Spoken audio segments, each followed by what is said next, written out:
For 30 years, diplomats and policymakers have called for decisive action on climate change. And for 30 years, the climate crisis has grown worse. There are a bunch of reasons for this failure. The benefits of climate action lie mostly in the future. They're diffuse and hard to pin down, and they accrue, above all, to poor populations that don't have much of a voice in politics, whether in those countries that emit most of the world's warming pollution or at the global level. The costs of climate change, on the other hand, are evident right here and now, and they fall on well-organized interest groups with real political power. In a multipolar world without a responsible hegemon, any collective effort is difficult to organize. And that profound uncertainty about what lies ahead makes it hard to move decisively. These political hurdles are formidable. The good news is that technological progress can make it much easier to clear them by driving down the costs of action. In the decades to come, innovation could make severe cuts in emissions, also known as deep decarbonization, achievable at reasonable costs. That will mean reshaping about 10 different sectors in the global economy, including electric power, transportation, and parts of agriculture, by reinforcing positive change where it's already happening and investing heavily wherever it isn't. In a few sectors, especially electric power, a major transformation is already underway, and low-emission technologies are quickly becoming widespread, at least in China, India, and most Western countries. The right policy interventions in wind, solar, and nuclear power, among other technologies, could soon make countries' power grids far less dependent on conventional fossil fuels and radically reduce their emissions in the process. Technological process in clean electricity has already set off a virtuous cycle, with each new innovation creating more political will to do even more. Now, replicating the symbiosis of technology and politics in other sectors is essential. In most other high-emission industries, however, deep decarbonization has been much slower to arrive. In sectors like transportation, steel, cement, and plastics, companies are going to continue to resist profound change unless they're convinced that decarbonization represents not only the costs and risks for investors, but also an opportunity to increase value and revenue. Only a handful of companies have grasped the need for action and have begun to test zero-emission technologies at the appropriate scale. Unless governments and businesses come together now to change that, not simply with bold-sounding international agreements and marginal tweaks like mild carbon taxes, but also with comprehensive industrial policy, well, there's not going to be much hope of reaching net zero emissions before it's too late. From today's vantage point, no single domain offers greater opportunities for deep decarbonization than electric power. The use of electricity does not increase or reduce emissions in itself. Electricity delivers energy that may or may not be clean depending on how it was generated. An electric car, for instance, doesn't do much good against global warming if all the electricity comes from conventional coal power plants. Still, electrifying the economy, in other words, designing more processes to run on electricity than the direct combustion of fuels, is essential. This is because, compared with trying to reduce emissions in millions of places where they might occur, it's far, far easier and more efficient to reduce emissions at a modest number of power plants before distributing the clean energy by wire. Today, Western economies convert about 30% of their energy into electric power. If they want to get serious about decarbonization, that fraction is going to need to double or more. There's no single domain offering greater opportunities for decarbonization than electric power. Getting there will require progress on two fronts. The first is the electrification of tasks that use vast amounts of energy but still rely on fossil fuels, like transportation and heating. Overall, transportation accounts for 25% of global energy use, and nearly all of it relies on oil. The car industry has had some success in changing this. The latest electric vehicles rival high-end conventional cars both in performance and cost, and electric cars now make up around 8% of new sales in California. Well, only 1.3% nationwide, but 8% in Cali. And nearly 56% in Norway. That's where the government offers massive subsidies to buyers. With improved batteries, heavier duty vehicles like buses and trucks could soon follow. In fact, China already fields a fleet of over 420,000 electric buses. By contrast, aviation, which makes up only 2% of global emissions but is growing rapidly and creates condensation trails in the sky that doubles its warming effect, presents a tougher challenge. A modern battery can store only 2% of the energy contained in a comparable weight of jet fuel, meaning that any electric airplane would need to carry an extremely heavy load in batteries to travel any reasonable distance. Even in the best case scenario, commercial electric aviation is at significant scale and it's likely decades away, at least for long-haul flights. Long-distance shipping also faces challenges so daunting that electrification is unlikely to be the best route. And in each of these areas, electrification is all the more difficult because it relies and requires not only changing the conveyances, but also building new charging infrastructures. Besides transportation, the most important electrification frontier is heating, not just in buildings, but as part of industrial production too. All told, heating consumes about half the raw energy that people and firms around the world use. Of that fraction, some 50% goes into industrial processes that require very high temperatures, like the production of cement and steel and the refining of oil, including that for plastics.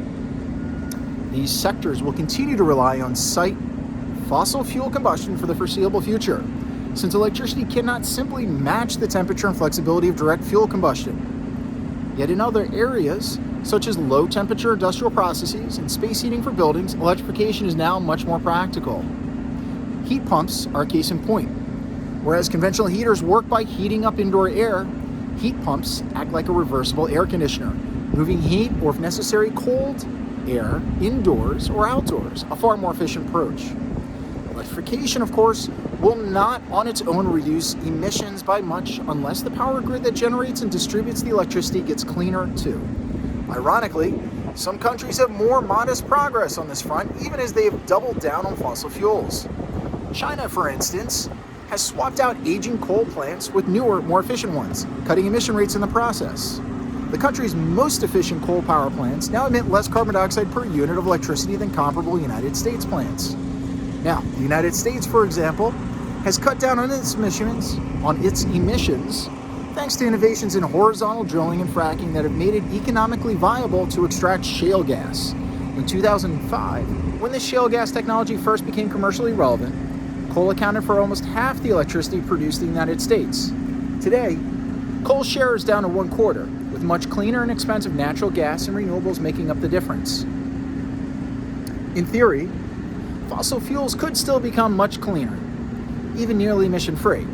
This could be possible with the help of so-called emission capture and storage, or CCS technologies, which capture the carbon dioxide emissions created by industrial processes and pump it safely underground. In practice, investors have remained wary of this approach, but in both the United States and in some European countries, they've recently introduced subsidies that are expected to unleash a wave of new CCS technologies in the years ahead.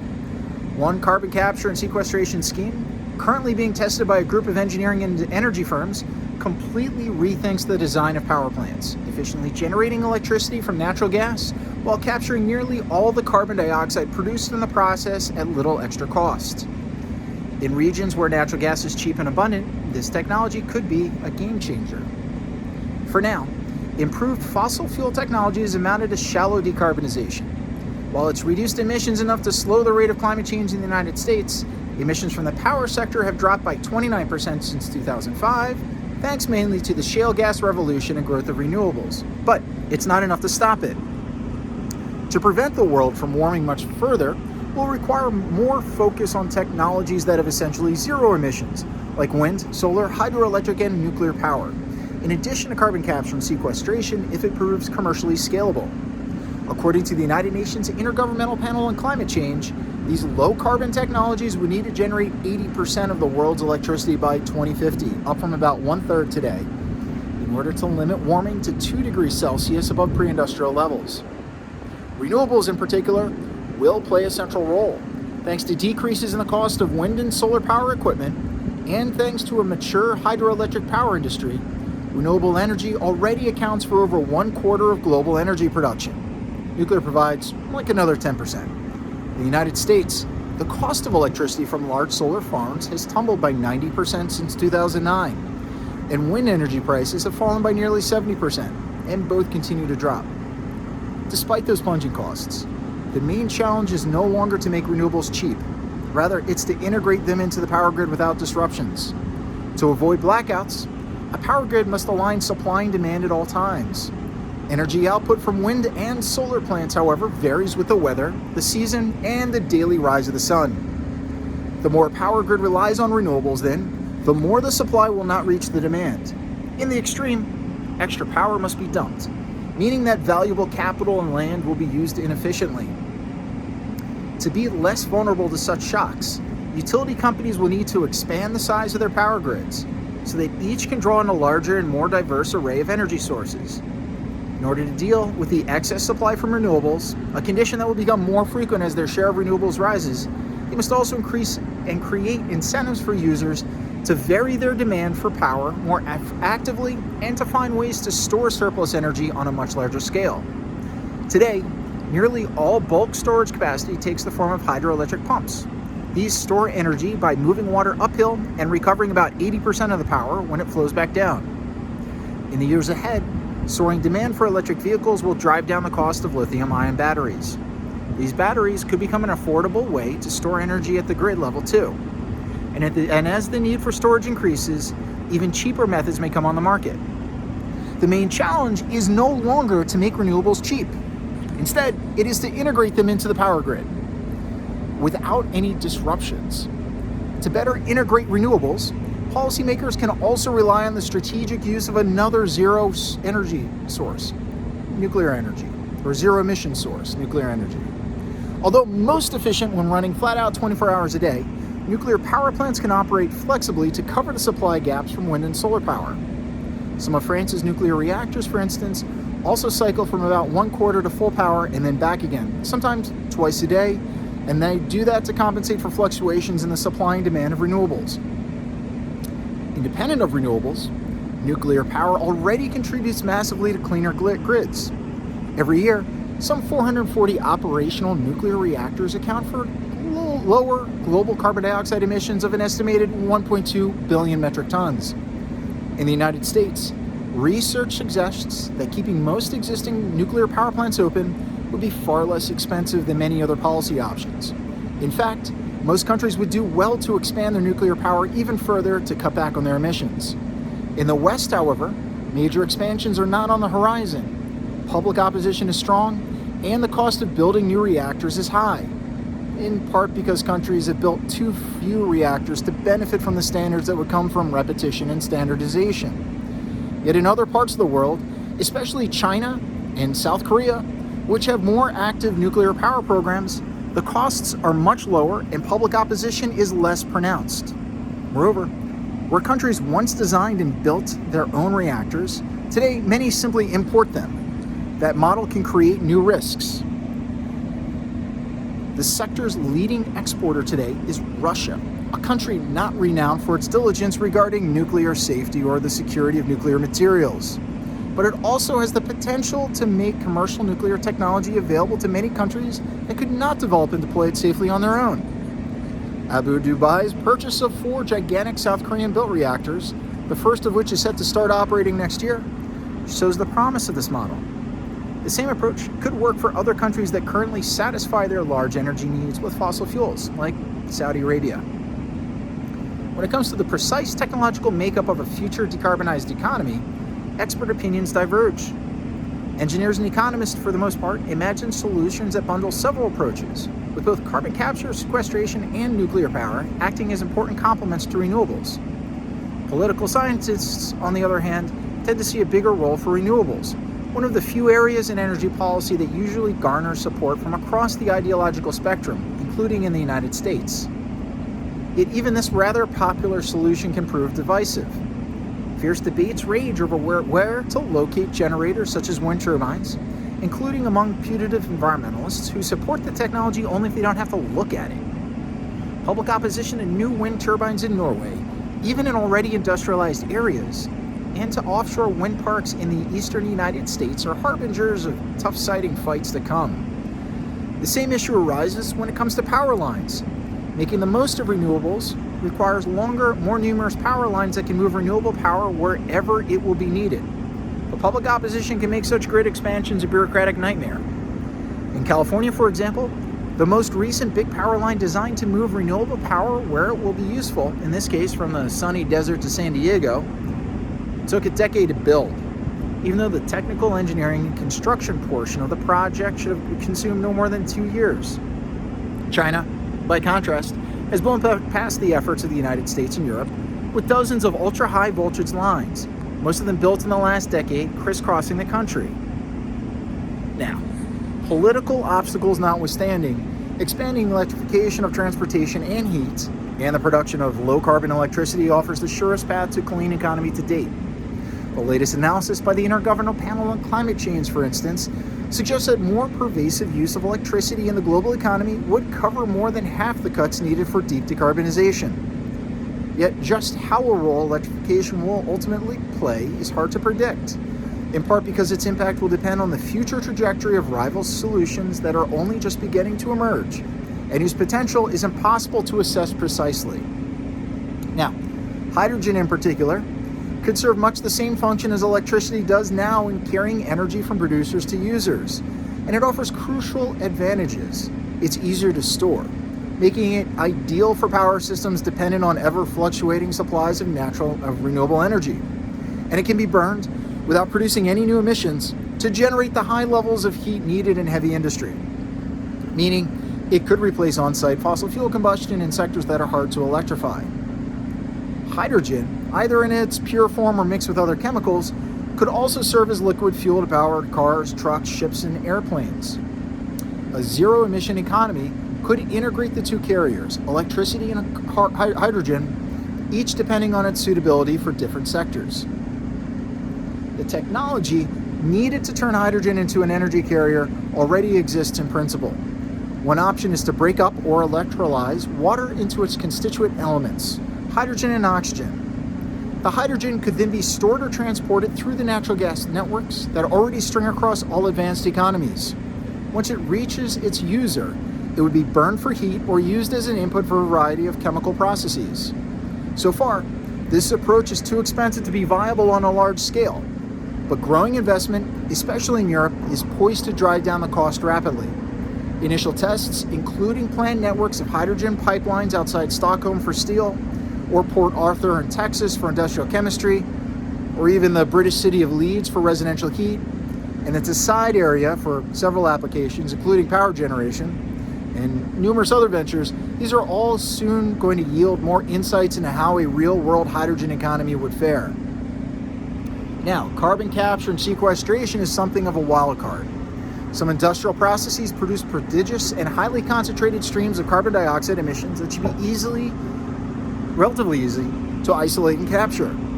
The production of cement, which accounts for a whopping 4% of global carbon dioxide emissions, is a pretty good example. But firms operating in global community markets, where missteps can be economically disastrous, well, they're hesitant to invest in fledgling systems like carbon capture and sequestration. Now, to change that, state-supported real-world testing is long overdue. A nascent Norwegian project to collect carbon dioxide from various industrial sources in several northern European countries and to inject it underground may give us some answers. Another promising area for reducing emissions is agriculture, a field which large examples on the horizon could yield large cuts. More precise control over the diets of animals raised for food, which would probably require more industrial farming and less free grazing, could lead cows, sheep, and other livestock to emit less methane, a global warming gas that, pound for pound, is 34 to 86 times as bad as carbon dioxide. Now, it would also help if people ate less meat. Meanwhile, a host of changes in crop cultivation, such as altering when rice fields are flooded to strategically determining when engineered crops should be used, could also lower emissions. Agriculture's biggest potential contribution, however, lies below ground. Plants that engage in photosynthesis use carbon dioxide from the air to grow. The mass cultivation of crops that are specially bred to grow larger roots, a concept being tested on a small scale right now, along with farming methods that can avoid tilling the soil, could store huge amounts of carbon dioxide as underground biomass for several decades or longer. As the hard reality of climate change is set in, some have begun the dream of technologies that could reverse past emissions, like direct air capture machines, which could pull carbon dioxide from the atmosphere and store it underground. Pilot projects suggest that these options are very costly, in part because it is thermodynamically difficult to take a dilute gas from the atmosphere and compress it into the high concentrations needed for underground storage. But cost reductions are likely, and the more dire the climate crisis becomes, the more such emergency options must be taken seriously. The ramifications of climate change that are proving more disastrous than originally thought, just as politicians are realizing that cutting emissions is harder than anticipated. This leaves a large and growing gap between climate goals, like the Paris Agreement's target of limiting warming to 1.5 to 2 degrees Celsius above pre-industrial levels, and the facts on the ground. The world has already warmed by about 1.1 degrees, and at least another half a degree is probably inevitable. Given the downstream effects of today's emissions, this inertia of the climate system and the inherent difficulty exists in reshaping industrial infrastructure. The defining industrial project of the century will be to leave carbon behind. To close the gap between aspirations and reality, governments need to grasp that they cannot rely solely on hard-to-enforce international agreements and seductive market-based approaches, like carbon pricing, that only work on the margins. The world needs new technology, and that means more research and development, a heck of a lot more, and a lot of practical experience in testing and deploying new technologies and business strategies at scale. To stimulate that process, governments need to embrace what's often called industrial policy. In each major emitting sector, authorities should create public-private partnerships to invest in, test, and deploy possible solutions. The details are going to vary by sector, but the common thread is that governments must directly support fledgling technologies.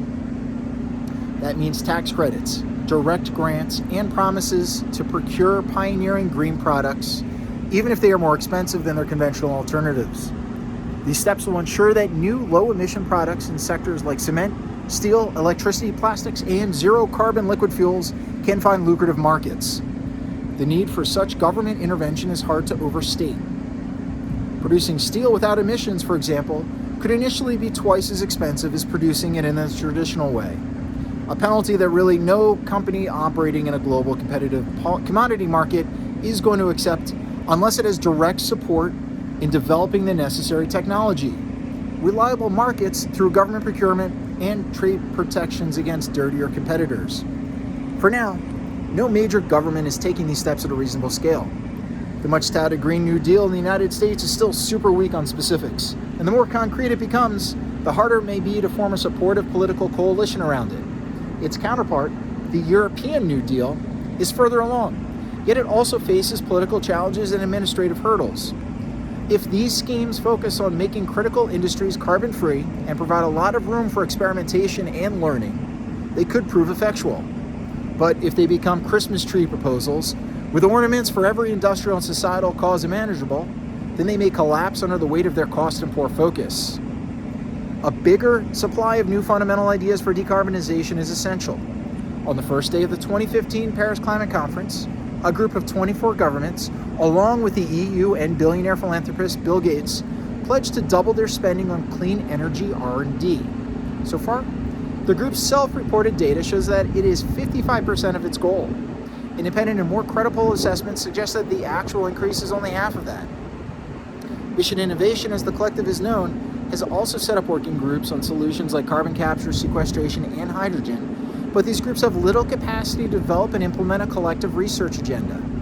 What is needed instead are smaller, more focused groups of high-powered backers.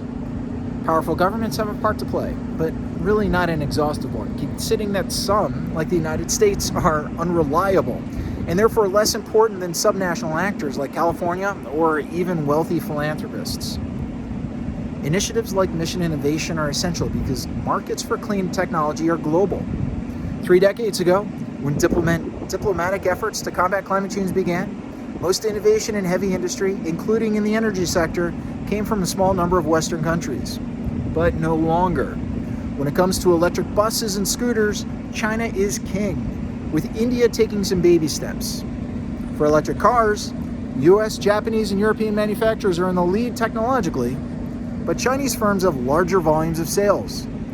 Innovation in ultra-high voltage power lines is becoming particularly from engineering firms based in Europe and Asia.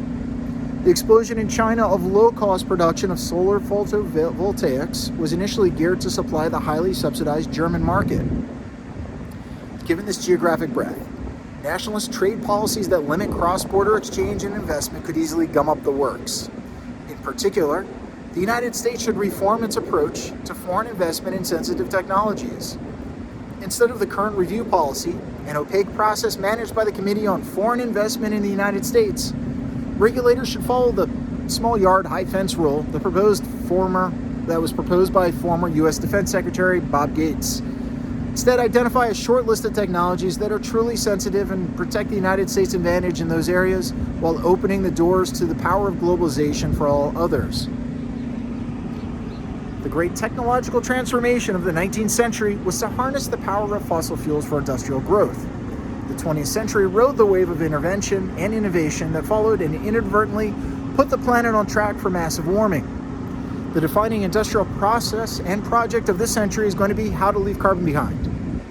As governments and facilities embark on this enterprise, they should prepare for the long haul. It took cars some 30 years, starting in 1900, to completely replace horses on American roadways, and horses and cars could still use the same roads. History has shown that transformations affecting entire infrastructures as are needed today, well, those are going to take even longer. Even immediate investment by a cluster of motivated countries, organizations, and billionaires, in other words, can't fix the industrial system overnight. Yelling louder will not change that. Setting bold goals can help, but new technological facts on the ground, sped along by active industrial policy and international cooperation, are what will transform the policies and make deep decarbonization a reality.